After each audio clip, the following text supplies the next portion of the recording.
Assalamualaikum warahmatullahi wabarakatuh. Kami dari Administrasi Publik kelas B mata kuliah Pengantar Ilmu Administrasi Publik akan menyampaikan narasi dari bab yang sudah kita resume. Saya anggota pertama bernama Destina Diwahini NPM 22301091041 yang akan mempresentasikan bab 10 mengenai birokrasi, dan rekan di sebelah saya. Perkenalkan, nama saya Raisya Miftah Nabila, NPM 22301091042 yang akan menjelaskan bab 11 yakni ekologi administrasi publik, dan rekan saya. Perkenalkan, saya Ahmad Rizal Muzaki dan NPM 22301043. Saya di sini akan menjelaskan bab 12 yaitu tentang good governance. Saya akan menjelaskan bab 10 yaitu tentang birokrasi. Birokrasi sendiri itu berasal dari bahasa Perancis yang berarti kantor. Ada dua pengertian menurut para ilmu. Yang pertama yaitu ada Max Weber yang menjelaskan bahwa birokrasi itu merupakan suatu organisasi. Dalam organisasinya itu dia menerapkan sistem kewenangan yang bersifat formal dan sah. Yang kedua itu ada dari Hulme, dia menjelaskan bahwa birokrasi sendiri itu merupakan sebutan nama lain dari administrasi negara, di mana itu menyangkut aspek-aspek unik dalam administrasi negara. Dan selanjutnya itu ada beberapa pemahaman yang lazim dianut dalam birokrasi. Yang pertama yaitu ada inefisiensi organisasi, dan yang kedua ada kekuasaan atau pemerintahan yang dijalankan oleh pejabat. Yang ketiga ada administrasi dalam suatu negara, dan yang keempat itu ada masyarakat modern, dan yang terakhir itu ada organisasi rasional. Dan poin yang ketiga yaitu poin terakhir itu mengenai pentingnya birokrasi. Ada 4 poin di sini. Yang pertama yaitu teori yang lama memandang birokrasi sebagai instrumen politik, tetapi dalam perkembangan selanjutnya teori tersebut ditolak dengan menyatakan pentingnya peranan birokrasi dalam seluruh tahapan atau proses kebijakan publik.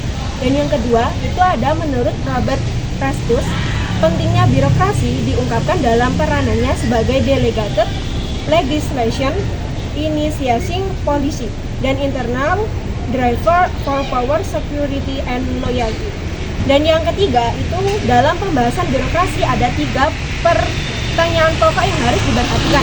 Yang pertama itu ada bagaimana para birokrat dipilih, dan yang kedua apakah peranan birokrat dalam membuat keputusan, dan yang ketiga itu ada bagaimana para birokrat diperintah.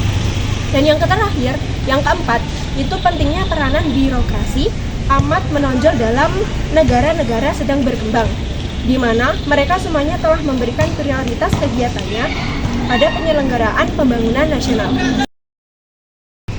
Di sini saya akan memaparkan materi bab 11 yakni ekologi administrasi publik.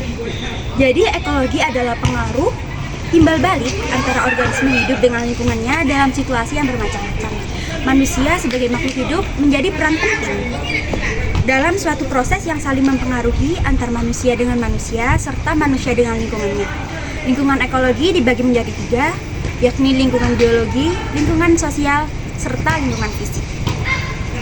Ekologi administrasi publik merupakan suatu rangkaian proses yang tertata dari suatu kegiatan publik maupun negara dengan tujuan guna menemukan solusi dan memecahkan masalah-masalah publik melalui perbaikan-perbaikan di bidang organisasi, SDM, keuangan, dan lain sebagainya. Proses saling mempengaruhi satu sama lain yang disebabkan akibat timbulnya hubungan normatif dan timbal balik antara pemerintah, lembaga, serta masyarakat. Faktor ekologi dalam administrasi publik meliputi sosial budaya, agama, politik, ekonomi, hukum, dan pertahanan keamanan. Faktor-faktor ini dapat mempengaruhi pelaksanaan administrasi negara dan pelayanan publik, serta dapat menentukan warna dan corak dari sistem administrasi tersebut. Baik, di sini saya akan menjelaskan bab 12 yaitu tentang good governance, sound governance, dan dynamic governance. Yaitu pertama, konsep good governance, yaitu konsep ini bertujuan untuk mengurangi korupsi, kolusi, dan nepotisme dalam aktivitas pemerintah. Sebuah pemerintah yang baik akan menolak berbagai bentuk korupsi, kolusi, serta menghadirkan pelayanan publik yang baik. kedua yaitu sound governance. Konsep ini menekankan kolaborasi dengan berbagai sistem global dan kerjasama antara setiap pemerintah. Sound governance terkait secara langsung atau tidak yang terhubung dengan berbagai sistem, solusi, dan masalah tata kelola pemerintah. Dynamic governance. Konsep ini menekankan untuk memperhatikan faktor eksternal, lingkungan, dan beradaptasi dengan perubahan. Dynamic governance melibatkan pengembangan budaya, kapabilitas, dan perubahan serta mencari keseimbangan antara kebijakan pemerintah dan kebutuhan masyarakat. Secara umum, konsep-konsep ini bertujuan untuk meningkatkan kualitas pemerintah, menghadirkan pelayanan publik yang baik, memastikan pemerintahan yang transparan, efisien, dan responsif. Masing-masing memiliki kekurangan kelebihan, namun secara bersama mereka menyediakan kerangka kerja yang konsisten dan efektif untuk mengelola efektivitas pemerintah dan menjaga kesejahteraan masyarakat. Oke, sekian presentasi dari kami. Ica? Terima kasih, maaf kalau ada salah kata. Kami dari kelompok 4 bab 10, 11. 12. izin pamit. Bye-bye. Wassalamualaikum warahmatullahi wabarakatuh.